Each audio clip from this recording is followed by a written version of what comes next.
Okay, we're studying the book of Ruth, chapter 2. 1-2.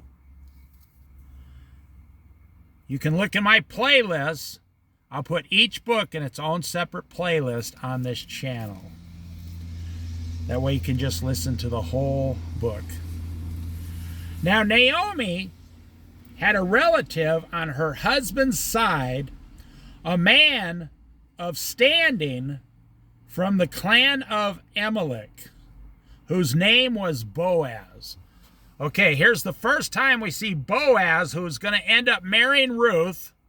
Sorry if I spoiled the plot for you. Boaz is a man of standing. What does that mean? Well, the first thing you think, he's a man of wealth. He has money. That's how Americans think. How much did your house cost? How much did your car cost? How much is in your 401k? However, what does a man of standing represent in God's eyes? Because God doesn't care about money. He'll give you the money you need. Yes, God makes people rich, not for themselves, but so they can help other people. But what would God describe a man of standing as? Are you today, and boy, this gets deep, I'll try not to ramble on for too long. Are you today a man of standing in the eyes of God? What does that mean? Honest. I mean, you're not just honest some of the time. Everybody who knows you knows you're the most honest person. You would never steal, ever. They could trust you. They could leave their wife with you in a cabin for a weekend, and they know that you would sleep outside next to a tree. Is that how people see you? They would leave their children with you for a weekend or a week while they went on vacation or their second honeymoon. Are you a man of standing? Do you speak truth? Do you speak truth all the time, but gently, not forcing it on someone? Are you a man of standing in God's eyes? I'm trying to give you a small... So if you go to the book of Proverbs, a wife of noble character, the last book in Proverbs, the last chapter, a wife of noble character. Well, that is what a man of standing is to God. A man who helps others, a man who is seeking to do God's work, a man who, now, how can you speak the truth if you don't study the Bible? You know, you can only speak what's in your heart. And if you've never read the Bible, then you don't actually know what the truth of this world is. You're walking around with this false information. You know, do you wake up in the morning and say, Lord, thank you for another day. What is it you would have me do today? That is what Boaz is. Now, I only gave you like 5% of how great this guy was. Boaz is a man of standing in the eyes of God. And yes, he was also very wealthy. It's hard to be a man of God and not receive the blessings of God. So now here's where the story where Naomi, the mother-in-law, Ruth, the daughter-in-law, and Boaz, God is going to bless all of them. Now, to jump ahead, I say things as I think about them. I don't use notes. I don't write them down. Whenever I'm thinking about it, I say it. So sometimes I jump ahead like I'm going to do now, because the Holy Spirit's telling me what to say is what I believe. God is going to bless Boaz with a new wife, a new godly Christian wife, a new, humble wife. And what's going to happen in Naomi?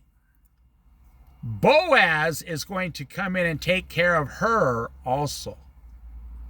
Because that's what a man of standing and a man with money does.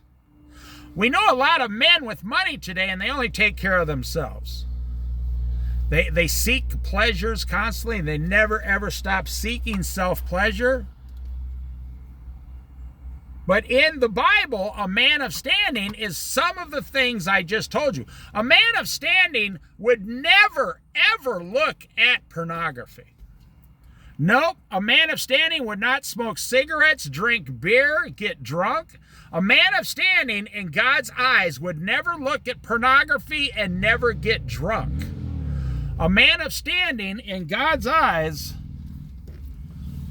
would never look at other women walking around today in sexual ways. You wouldn't make sexual jokes about women. Every deal you made with your neighbor would be as a man of standing. You would care more about what God thought. So, for example, I know this guy, he's a professional painter. And I put an ad, I was selling 10 years ago a pressure washer because I pressure washed some things, some houses, made some money. And now I was selling the pressure washer for half price. Well, this was a man of God coming to buy the pressure washer from me. And he said, I'll give you $20 more. I said, why? He said, because I want it to be fair between me, God, and you. He said, you're not charging enough. You're already... I said, well, I don't need the money, and I'm also a man of God, a Christian. And he persisted. So I said, all right, if it makes you feel better, I'll just take the $20, the extra 20. I mean, I paid like $200 for the pressure washer. I was selling it for like $80, so he ended up giving me $100. It was in mint condition, and he still got a half-price pressure washer. And he probably still has it to this day, 10 years later. You see, a man of standing is someone who is highly concerned about what God is thinking about your daily dealings, whether it's in business, your personal life, work, going out to eat. Where do you go out to eat? The movies you watch, the things you read, the things you look at the internet. Now think, is God going to look down upon a man and say, there's a holy man, there's a man of standing, if the guy is looking at pornography?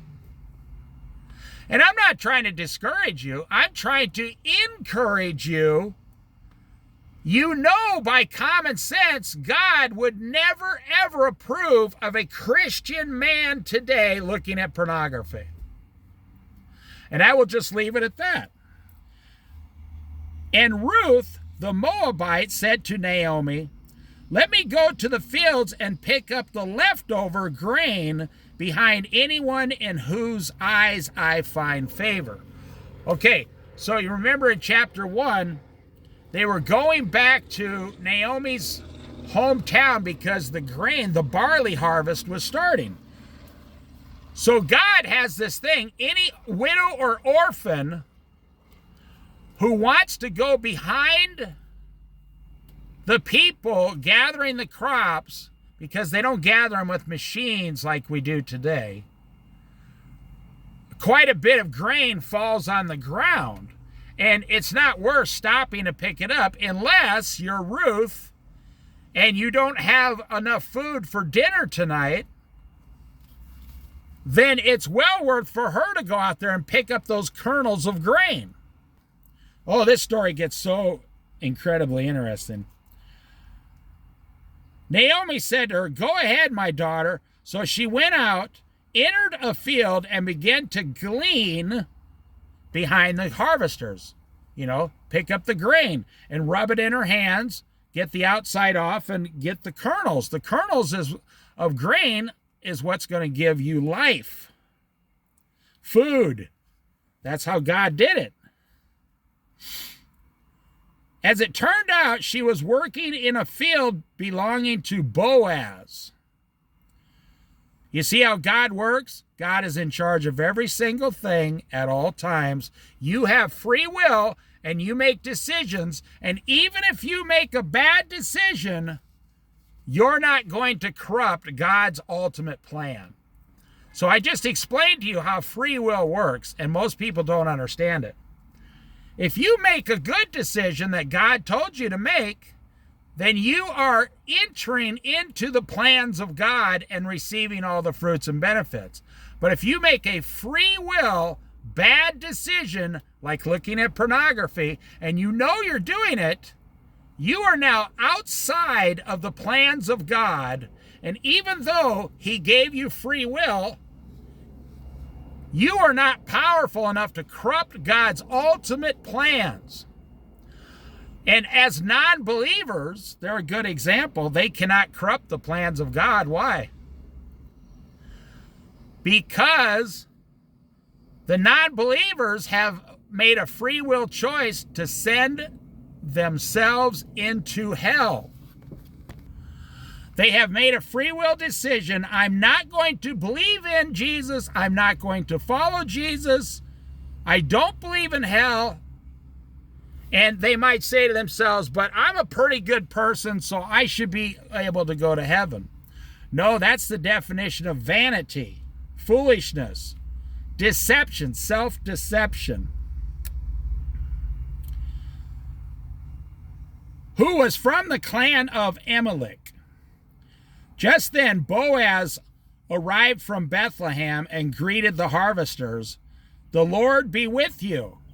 Now, this is the owner of the field, and he's like, hey, here's the harvesters. I wish you well out there. He cares about them. He's providing them water, food. He's providing them the wage for a day's work. He might have had the same harvesters for 20 years. Who knows? This is a man who has property. He plants crops. He employs probably quite a few people. He's a man of financial standing and also honest standing in the eyes of the Lord. The Lord bless you, they answered. They answered back, the Lord bless you for hiring us. Thank you for the job. We're happy. We get some grain and we get paid today. Thank you, thank you, thank you. Do you say that when you go to your job in the morning? Lord, thank you for providing me for this job. Even if you don't like the job, you can do the job you're doing now and the Lord, and you can pray, I want a better job, and later down the road, the Lord will provide a better job. You got to be careful. You want to ask the Lord for what you want. You want to come straight out and ask him, because you don't want to live 10 years being disgruntled. And then the Lord, you say, how come you never gave me what I wanted? And the Lord says, you never once asked me. And then you think about it and go, oh my gosh, I never did ask. Boaz asked the overseer of his harvesters, who does that young woman belong to? Now, you see, these are all kind of small towns, villages. He knows everybody. He's never seen Ruth. Who is the young woman Ruth? What is she? Who is she? She's not with the harvesters. She's standing behind them. Harvest are picking up the grains. She's hoping to get a single bag of grain today to go home and feed her mother-in-law. When's the last time you as a woman went out to a dirty, filthy field, did some hard farm work, American women today, just to go home and feed one other person and you had full and total joy about it? No, that's not the world we live in today. People make $300 a day today in construction, and they're still complaining. The Lord hates complaining. Who does that young woman belong to? The overseer replied, she is the Moabite who came back from Moab with Naomi, her mother-in-law. She said, please let me glean and gather among the sheaves behind the harvesters. She came into the field and has remained here from morning until now, except for a short rest in the shelter. Well, that's what I'm saying. She doesn't really have a choice. If she wants to eat tonight, she will keep working and sweating and getting dirty and bending over and picking up those grains all day long. And I might add, there's probably 10 harvesters going down these rows side by side. So she is running back and forth between all 10 rows, getting all the small bits of grain they're dropping, going back and forth, back and forth. She's walking 10 times as much as they are. I bet you never thought about that either. She came to the field and has remained here from morning till now, except for a short rest in the shelter. So Boaz said to Ruth, "My daughter, listen to me.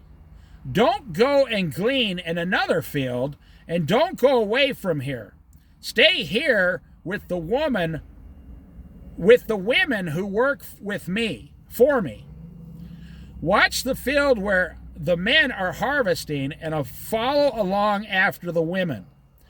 I have told the men not to lay a hand on you. And whenever you are thirsty, go and get a drink from the water jars the men have filled." Right there. God, I can make it easy and say Boaz is about to bless Ruth. But that's not true. God is about to bless Ruth and Boaz. Now maybe, it says she was an attractive younger woman. She was younger than Boaz. It says later in the book. There's only 4 chapters in this book, and I'll put it in its own playlist, like I said.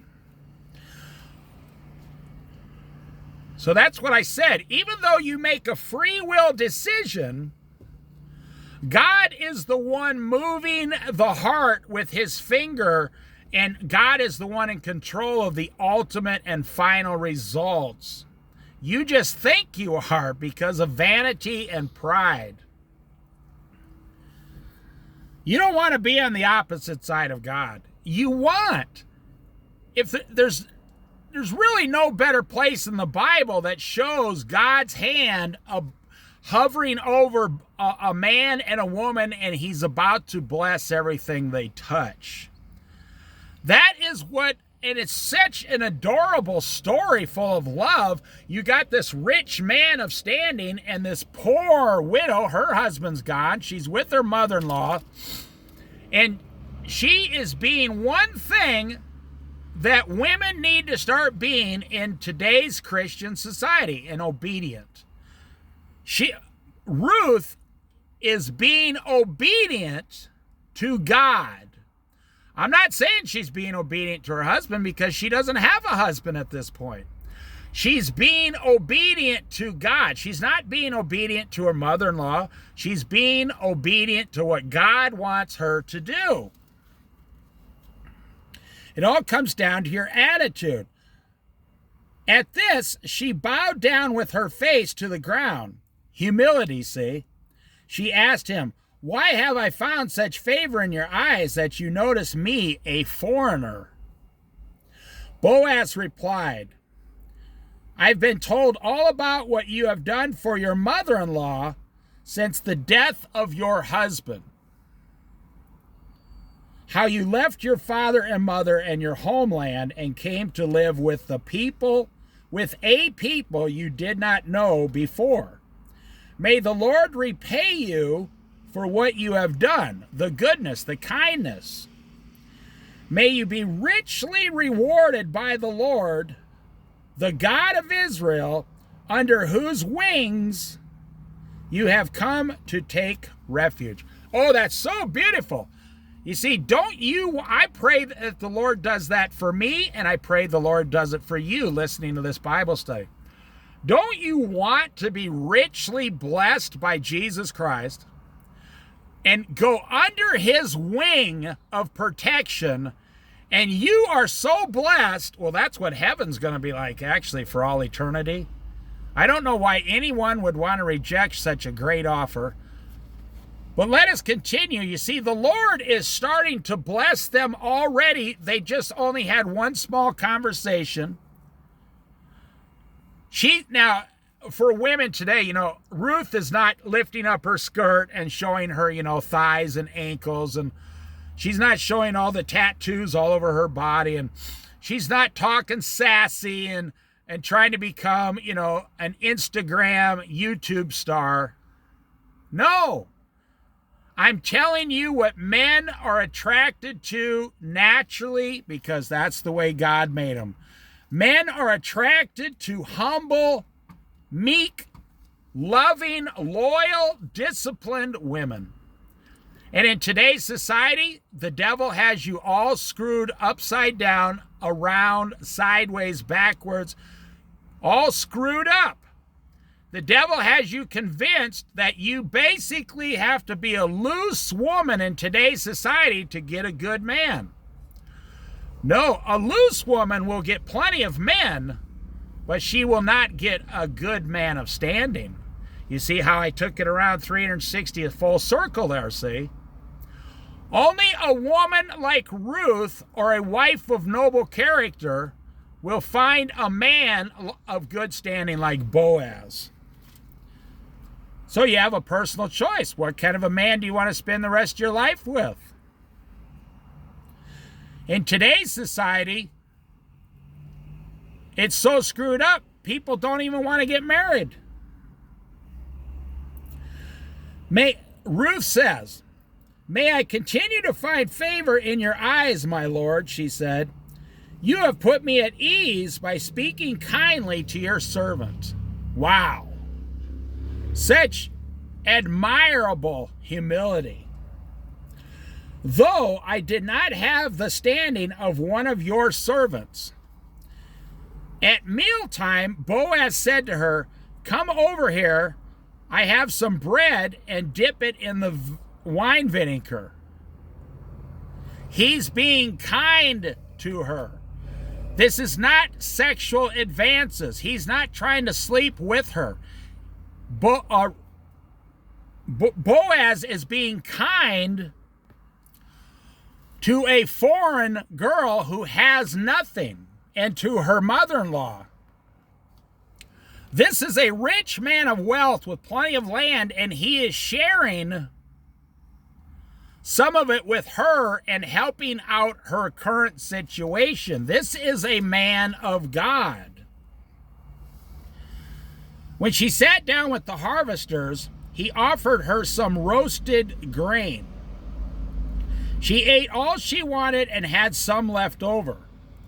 As she got up to glean, Boaz gave orders to his men, "Let her gather among the sheaves and don't reprimand her." You see, Boaz, his word is the final answer. These people work for him. They've probably been working for him for a long time, and their entire lives, their children, their food, their money, their paycheck depends on Boaz's kindness. This guy could make a free will decision at any moment. I'm going to sell everything and go out of business and just retire and take it easy and be a lazy schlouse. Well, that's what one guy did in the Bible. For those of you Christians who know the story, he tore down his barns, built bigger barns, and said, "I will just take it easy for several years." And God became angry and said, "You fool, your life will be demanded this very night." But that's not what Boaz is doing. Boaz is looking for opportunity everywhere he is. So Ruth gleaned in the field until evening. Then she threshed the barley she had gathered, and it amounted to about an ephah. An ephah. E-P-H-A-H. It says down here in the notes that it's probably 30 pounds. So when you go to the store, you buy 20 pounds of rice. So 1.5 of those. So she's about to go home to her mother-in-law, who expects to get, one little bowl of grain here. She carried it back to town. How many of you women today could carry 30 pounds several miles back into town? Wow. She carried it back to town, and her mother-in-law saw how much she had gathered. Ruth also brought out and gave her what she had left over when she had eaten enough. So she gave her some of the roasted grain from before to start eating. Her mother-in-law asked her, "Where did you glean today? Where did you work? Blessed be the man who took notice of you, and the one at whose place she had been working." No, okay. Then Ruth told her mother-in-law about the one at whose place she had been working. "The name of the man I worked with today is Boaz," she said. "The Lord bless him!" Explanation point. Naomi said to her daughter-in-law, "He has not stopped showing his kindness to the living and the dead." You ever think about that? Have you ever been under orders, like someone you know is going to die, and they say, "Hey, can you look after," like you're the next door neighbor or something, they say, "Can you look after my family, my wife and kids, and make sure they're okay from time to time?" That's what Boaz is doing. He's not just showing kindness to Ruth, not just showing kindness to Naomi. He's showing kindness to Naomi's husband, whom he probably knew related, who passed away also. He's doing this dead man a favor by watching after the dead man's wife. How many of you think of that? "That man is our close relative," she added. "He is one of our guardian redeemers." Then Ruth, the Moabite, said, "He even said to me, 'Stay with my workers until they finish harvesting all the grain.'" You see what's happening is, I want to give you this quick picture. Chapter 2 is almost done. I want to give you this quick picture of this old mother-in-law, sitting there wrinkly. She can't even work herself, or I'm sure she would be out in that field too. And this younger, maybe 40-something years old daughter-in-law, covered in dirt and sweat, and they're in this time of joy. They're so happy that God has picked a man to bless them. They're jumping up and down. You have to remember, back then, women didn't have many rights either. It's not like in America today. Women had virtually no rights back then, outside of just religious rights. So I want to show you this picture of, they're so happy. They had nothing this morning. Now they have 30 pounds of grain. They have water. They're celebrating. The mother-in-law is chewing on the roasted kernels of barley. Ruth is probably going to skip dinner because she, already ate. She's very intrigued and happy. This man came and noticed her and blessed her. They're probably going to get down and give God thanks and praise. Naomi is making prayers out loud, exclaiming, "May God bless this man. May God bless this man. May God bless this man." That scene is not something we see very much in American Christian households today. Naomi said to Ruth, her daughter-in-law, "It will be good for you, my daughter, to go with the women who work for him, because in someone else's field you might be harmed." I won't get into that. She could go to another field and men start taking advantage of her and push her around, and then, I'll just leave it at that. So Ruth stayed close to the women of Boaz to glean until the barley and wheat harvests were finished. And she lived with her mother-in-law. And then we go to chapter 3 next. Go to the playlist Now, I only have 2 Bible studies right now, but by Christmas time, I'll have several finished books up there in the next 4 to 5 months. This story is very exciting, and there's like 500 Christian lessons in this story.